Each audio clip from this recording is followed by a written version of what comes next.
In questo numero, al Caorle la salute e il derby scacciacrisi. La Giulia Sagittaria chiude in bellezza, ancora un pareggio per il Bibbione. In seconda categoria il Musile ferma il Paramaggiore, il Gruaro stende lo Jesolo ed è fuori dai play-out. Serie D femminile, Portogruaro, campione d'inverno. Natale con il Bibbione. Nel basket il Portogruaro rinvia la prima vittoria stagionale. In promozione la Fossaltese continua a volare. Fine anno magico per la Pallavolo Concordia.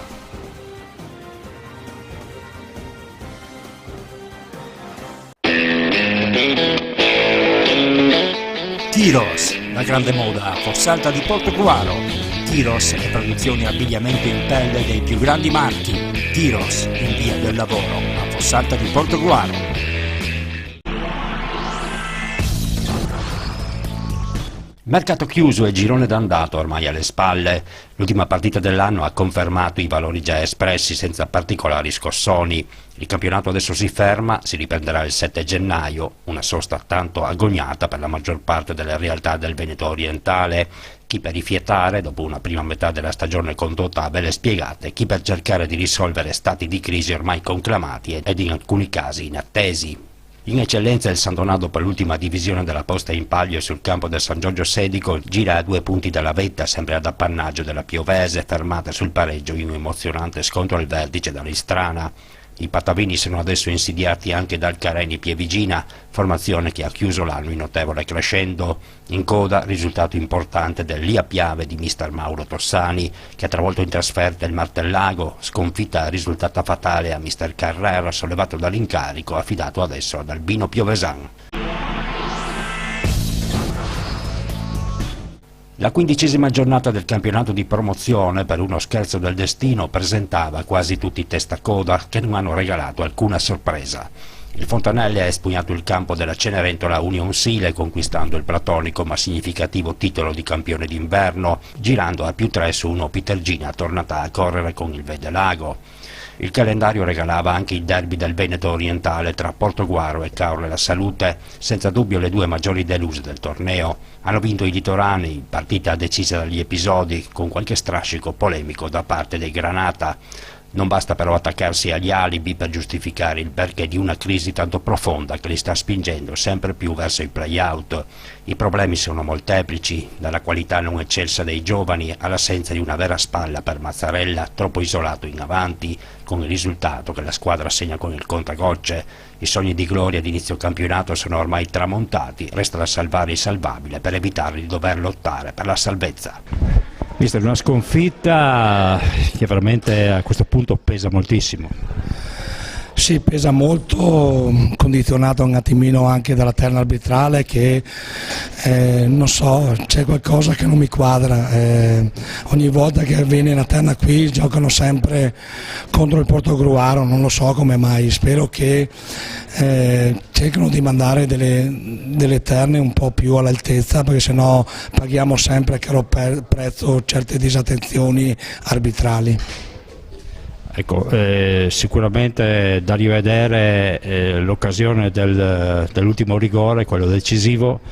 In ogni caso, dal punto di vista, diciamo, proprio della manovra espressa, possiamo dire sicuramente un po' meglio la salute. Non ci hanno impensierito più di tanto la salute, abbiamo preso delle ripartenze quando siamo andati in svantaggio sul 2-1, perché ho cercato di cercare di fare delle manovre più in fase offensiva che difensiva, e di conseguenza quando cerchi di attaccare per recuperare il risultato è facile lasciare delle ripartenze alla squadra avversaria.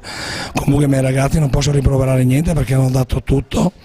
Però in questo momento qua ci gira un po' male, speriamo di rimetterci in sesto e trovare un giusto equilibrio per far punti. Soprattutto per trovare anche la via del gol, perché in effetti questo è il vostro grande problema.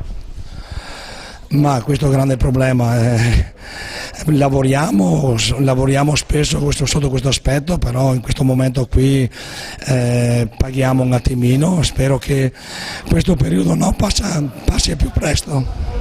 In casa litorania invece la crisi di qualche settimana fa sembra ormai definitivamente alle spalle. Dopo aver sistemato il pacchetto arretrato nel mercato di riparazione, il Caore La Salute ha confermato un ritrovato equilibrio di squadra di una certa qualità nello sviluppo della manovra. Ottime premesse per una seconda parte di stagione in crescendo. Ritorno ai 3 punti e possiamo dire che davvero adesso il peggio è alle spalle. Sono molto contento per il risultato, sono molto contento per la prestazione della squadra. Avevamo già fatto un'ottima partita col Treviso e i primi segnali si erano già visti anche il primo tempo di Massuè contro Porto Massuè, che avevamo finito in vantaggio 2-1, difendendoci con ordine, soffrendo, organizzati, una squadra compatta.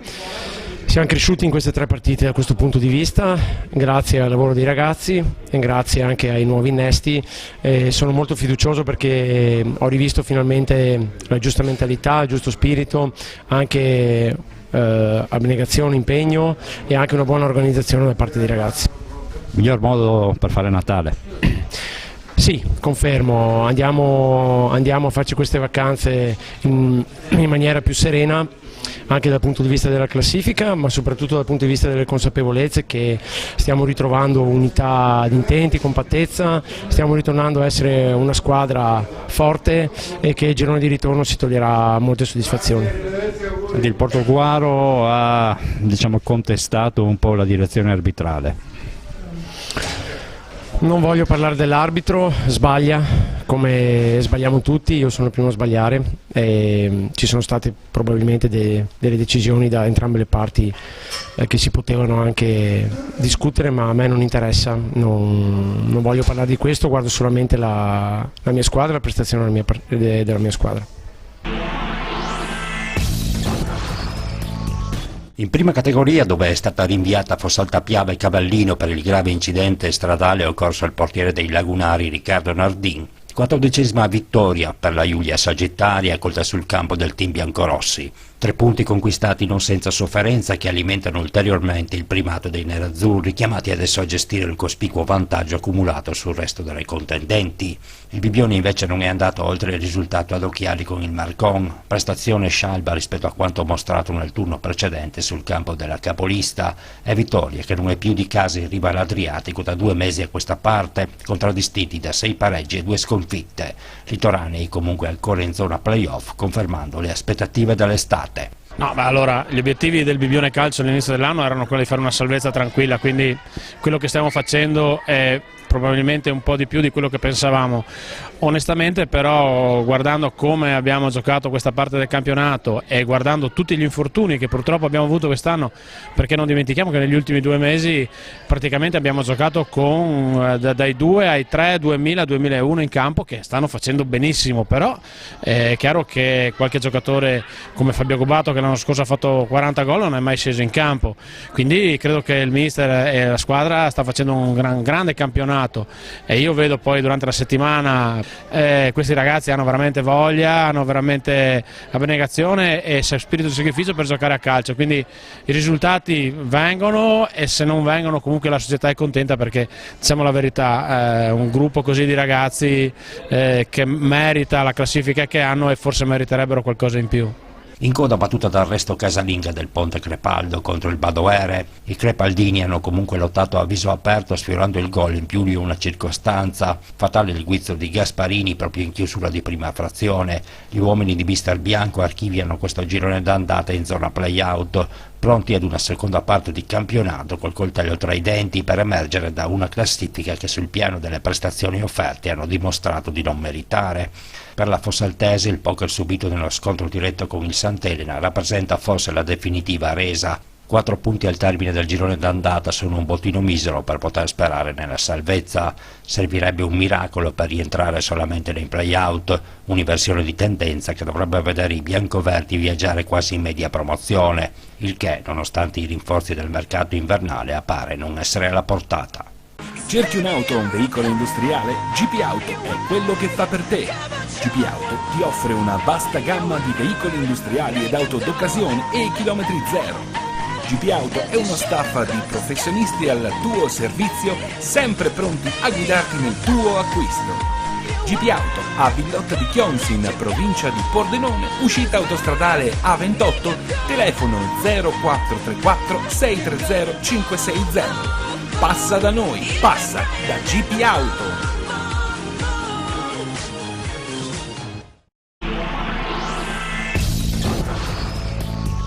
Dal campionato di seconda categoria sono arrivate le vere sorprese della giornata, a partire dal pareggio che il Musile 1000 ha imposto all'ultimo secondo alla capolista Pramaggiore, risultato che interrompe a 14 la serie delle vittorie consecutive in questa stagione dei Blaugrana e che fa recuperare 2 lunghezze al San Stino, nuovamente insediatosi in seconda posizione ad 11 punti dai primi della classe dopo il successo colto ai danni della Nonese. L'altra sorpresa è la vittoria, anche in questo caso in zona Cesarini, del Gruaro sullo Jesolo, una delle corazzate del campionato che si era presentata in riva all'Emen in Gran Spolvero, risultato che proietta i giovani biancorossi fuori dalla zona play-out.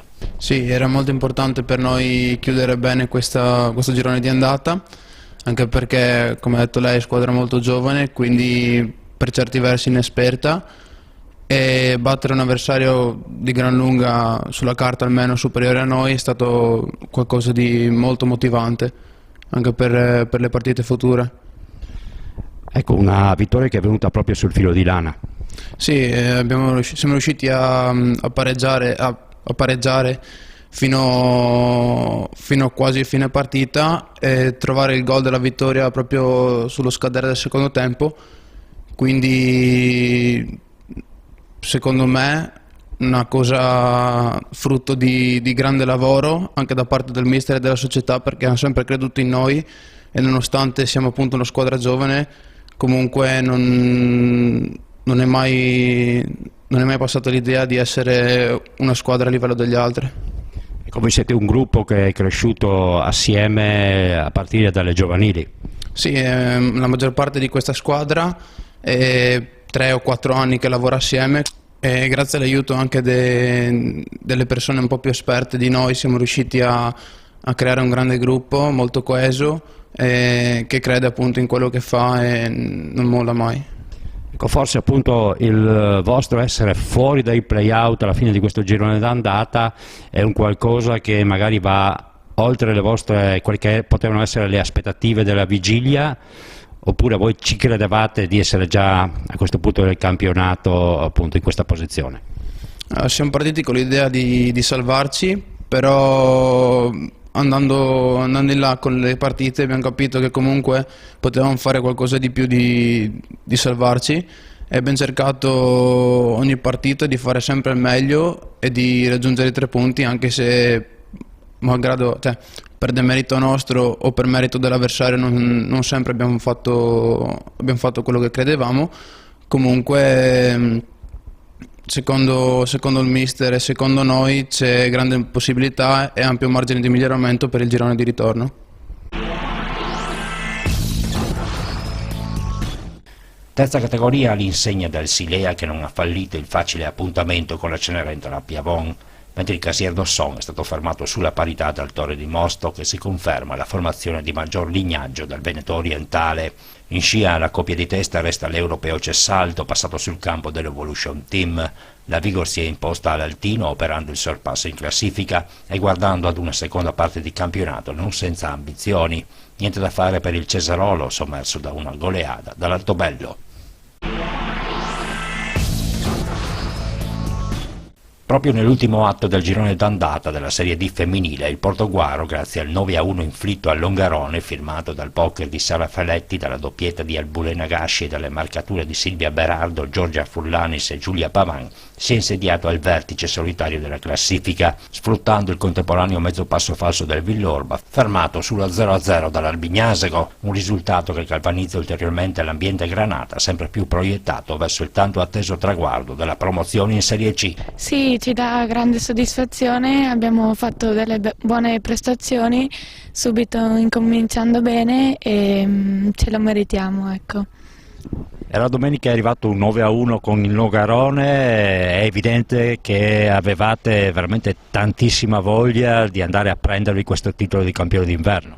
Sì, abbiamo incominciato fin da subito a cercare di vincere questa partita e fino al 90° non abbiamo mollato e infatti abbiamo portato dei bei 3 punti a casa. Ecco, diciamo che questa è la vostra forza, quella proprio di essere sempre sul pezzo, di non mollare mai dal primo all'ultimo minuto. Sì, è proprio questa, non molliamo mai, cerchiamo sempre di fare meglio e dobbiamo continuare così, ecco. Ci siamo fatti un bel regalo, per cui abbiamo fatto un percorso bello, pulito, a parte il piccolo passo falso a Villorba, ma però tutte vinte. È molto importante anche sempre in crescita, la squadra in crescita in ogni partita. Sì, è vero, adesso possiamo pensare anche a chiudere il campionato là in testa. Sappiamo che come noi ci sono altre 2 squadre, che è Villorba e Futuro Giovani, che hanno le carte in tavola per farlo, ma noi adesso ci crediamo al 100% perché il gruppo è forte. Il mister diciamo che ha fatto un ottimo lavoro fin qui e siamo sicuri che il risultato alla fine riusciremo anche a ottenerlo. Siamo fiduciosi della squadra, sì, sinceramente quest'anno di più di quello che pensavamo, per cui incrociamo le dita e a maggio vedremo dove saremo, se là ancora in vetta alla classifica. Festa di Natale per la SD Bibione. È stata una serata di grande effetto quella che si è svolta mercoledì scorso all'Hotel Savoy, dove la presenza dell'indimenticato bomber Pierino Prati, del vicepresidente della FIGC Veneta Roberto Mamerti, delle autorità civili e religiose della località balneare, si è radunato l'intero settore giovanile biancoceleste, che da qualche anno è entrato a far parte della Milan Academy e che passo dopo passo è diventato ormai il punto di riferimento del Veneto orientale, l'unico a partecipare a tutti i campionati regionali. A fare gli onori di casa è stato il responsabile Carlo Demo. Tanto grazie, voglio intanto iniziare estendendo a tutti gli auguri di Natale da parte della SD Bibione e del suo settore giovanile, a tutte le nostre società limitrofe e lontane in cui ci incontriamo sui campi di calcio. Certo, la soddisfazione è grande perché il progetto iniziato 5 anni fa sta continuando ad andare avanti con coerenza, con serietà, con passione. Abbiamo sempre più iscritti e tante squadre che vengono e si avvicinano a noi grazie alla qualità che cerchiamo di mettere nei nostri progetti di lavoro, per cui la soddisfazione massima. Stasera vedere una sala piena di ragazzi è stato qualcosa di entusiasmante. Ovviamente siamo solo a metà della stagione, però è già tempo un po' di tracciare i primi bilanci. Direi che dal punto di vista dei risultati sono per voi soddisfacenti. Allora, per quanto riguarda il settore giovanile, devo dire che le 2 categorie regionali dei giovanissimi e gli allievi stanno rispettando in pieno l'obiettivo prefissato, che per noi, essendo il primo anno, era di una tranquilla salvezza. Siamo anche più in alto di quello che pensavamo. Abbiamo 2 squadre competitive, i provinciali si stanno distinguendo anche loro tra le loro fila. La scuola calcio è qualcosa di meraviglioso vederla, perché riceviamo complimenti per il tipo di gioco che esprimiamo e i risultati che riusciamo ad ottenere. Se il buongiorno si vede del mattino, indubbiamente ci sarà un grande futuro per tutto quel che riguarda il calcio a Bibione. Come ho detto nel mio discorso iniziale, noi volevamo un punto di partenza solido, le basi le abbiamo messe, abbiamo fatto un salto, vogliamo consolidarci e certamente aprire per la SD Bibione un futuro di anni e non solo progetti a breve termine. Assinvest, da sempre al vostro fianco. Sono Leonardo Moretto, rappresento Assinvest a Portogruaro, lavoriamo nel settore delle assicurazioni e degli investimenti. Lo facciamo attraverso canali diretti, attraverso l'e-commerce, attraverso sistemi di distribuzione innovativi. Applichiamo mensilizzazione a tutti i nostri contratti in maniera gratuita. Abbiamo particolare attenzione nei confronti delle imprese artigiane, distribuiamo prodotti finanziari e prestiti personali grazie alle partnership nazionali che abbiamo creato. Assinvest ci trovi in via Vivaldi numero 3 a Portogruaro, telefono 0421 27 3258.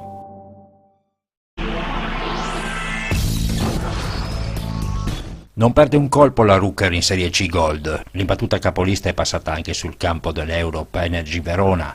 Giornata la 13ª filata via senza particolari sorprese, con le prime della classe che hanno fatto valere la propria forza.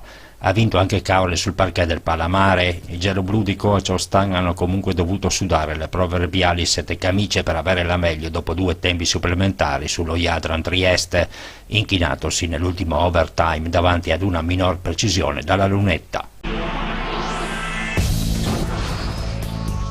In Serie D, dove continua a belle spiegate la marcia al vertice di Sistema e Sacile, andati a vincere rispettivamente Algonarse e Udine contro il Geatti, è caduta ancora la pallacanestro Portogruaro. Contro Fagagna i Granata erano attesi alla prima vittoria stagionale, ma invece dopo un buon primo quarto hanno lasciato strada agli udinesi, che si sono portati avanti anche di 10. A nulla è valso il recupero nel terzo quarto. Imprecisione dalla lunga distanza ha consegnato i 2 punti agli avversari. Natale amaro quindi, ma il progetto giovani va avanti con la massima convinzione. Primo Natale vissuto come Pool Energy Basket ed è il momento per fare un po' la situazione di questi primi 4 mesi di attività. Sono stati 4 mesi sicuramente impegnativi, diciamo che i risultati sportivi sono volutamente lasciati in secondo piano. Quello su cui puntiamo è la crescita dei ragazzi e attraverso il lavoro dei nostri coach, che approfitto per ringraziare, da Teddy Devetak a Luciano Corte a Maurizio Moretto, a Marco Romanin, agli allenatori delle mini basket, a Riccardo Pasquale, a Fiorella Teoldi, tutti stanno portando avanti il loro lavoro. La crescita dei ragazzi è sotto gli occhi di tutti, una crescita individuale e di squadra, e quindi siamo felici da questo punto di vista, perché l'obiettivo primario era quello appunto di andare verso il miglioramento. Diciamo che nella seconda parte dell'anno lavoreremo più che altro sul consolidamento e quindi attraverso il lavoro in palestra di mettere le basi per una crescita anche negli anni successivi. Dal punto di vista delle singole squadre, diciamo che l'Under 18 Serie D sta facendo il suo percorso molto impegnativo. L'esperienza è provante, soprattutto quella della Serie D, ma noi non siamo assolutamente scoraggiati, anzi sappiamo che questo lavoro pagherà nel medio-lungo termine, quindi siamo molto sereni. L'Under 16 e l'Under 15 stanno lavorando con Teddy Devetak. Mi sembra che si sia trovato un certo equilibrio dopo un momento iniziale con qualche piccola difficoltà, ma ormai stanno viaggiando tutti sereni. Il nostro 2004 agli ordini di Marco Romanin sta lavorando in maniera serena, sono cresciuti, sono cambiati i ragazzi e mi complimento con loro e con il loro coach. Il gruppo 2005 è il nostro gruppo che sta lavorando, è un gruppo che sta lavorando molto bene, un gruppo forte, un gruppo solido. Adesso parteciperà a un importantissimo torneo con società blasonate di Serie A, di pari età ovviamente, a Jesolo durante le vacanze di Natale, e faccio a loro un in bocca al lupo. Approfitto in ultimo per ringraziare tutti i genitori che sono il nostro motore, sono coloro che ci permettono di andare avanti. Sentito grazie a tutti quanti, un augurio sereno di buon Natale e di un felice 2018 che speriamo sia sotto la palla a spicchi e che ci porti i risultati ambiti. Il campionato di promozione è diventato ormai di dominio assoluto del tandem Spinning Basket e Fossaltese, che dopo l'ultimo turno sono ancora più soli ad occupare i primi 2 posti. I biancoverdi hanno regolato nel derby baloncesto, in tal modo continuando l'inseguimento a 2 lunghezze dalla capolista, che ha avuto la meglio sul bivio Anone Veneto. Partita comunque rivelatasi tutt'altro che facile davanti ad un quintetto arancione-nero maidomo, giocata punto a punto sino agli ultimi secondi. E allora, vittoria è stata anche più difficile forse del previsto?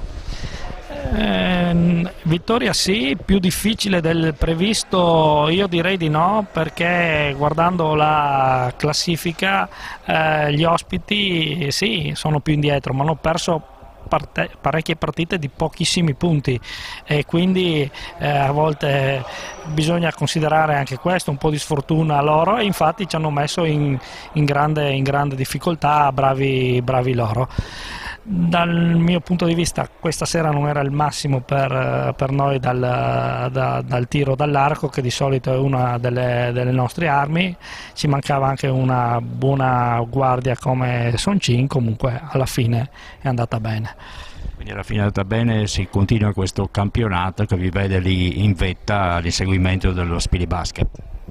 Sì, siamo lì in alto, ma il campionato è lungo e dopo sappiamo che ci sono 3 squadre, forse 4 migliori delle altre, e bisognerà giocarsi tutto ai playoff. Adesso sì, importante è che tutti restino nella squadra, che il gruppo cresca, che si cresca nel gioco, e poi si vedrà ai playoff. Adesso conta sì, ma più che per il risultato in sé, per la prestazione, come esce la prestazione, come cresce il gruppo.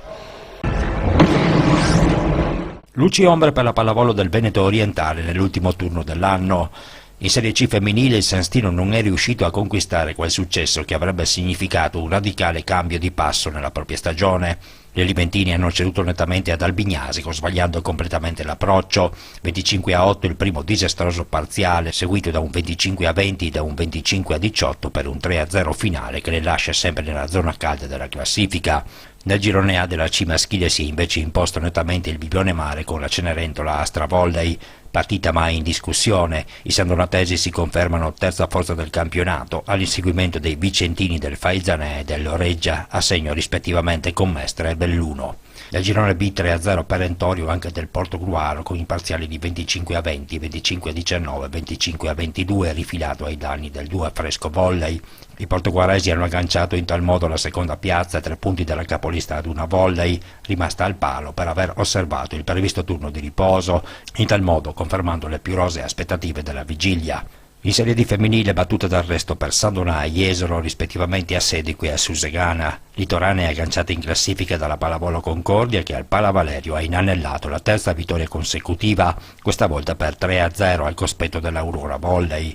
Un successo che regala alle concordiesi ancora maggior consapevolezza nelle proprie possibilità.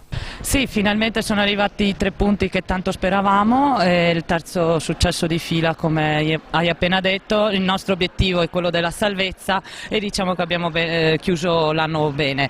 Non solo questo è l'obiettivo, ma anche quello di trovare migliore armonia di squadre, migliore compattezza, e piano piano tutti i vari meccanismi stanno funzionando. Ricordiamoci che siamo anche una neopromossa, quindi una categoria è comunque tutt'altra cosa, e stiamo iniziando adesso a capire il tutto e stiamo cercando di raggiungere quanto ci siamo prefissati inizio anno. Il fatto che siano 3 vittorie consecutive ci fa molto piacere, soprattutto quest'ultima con 3 punti, dove pur non esprimendo un ottimo gioco, però il nostro obiettivo era quello, anche pur non giocando benissimo, portare a casa i 3 punti. Ce l'abbiamo fatta.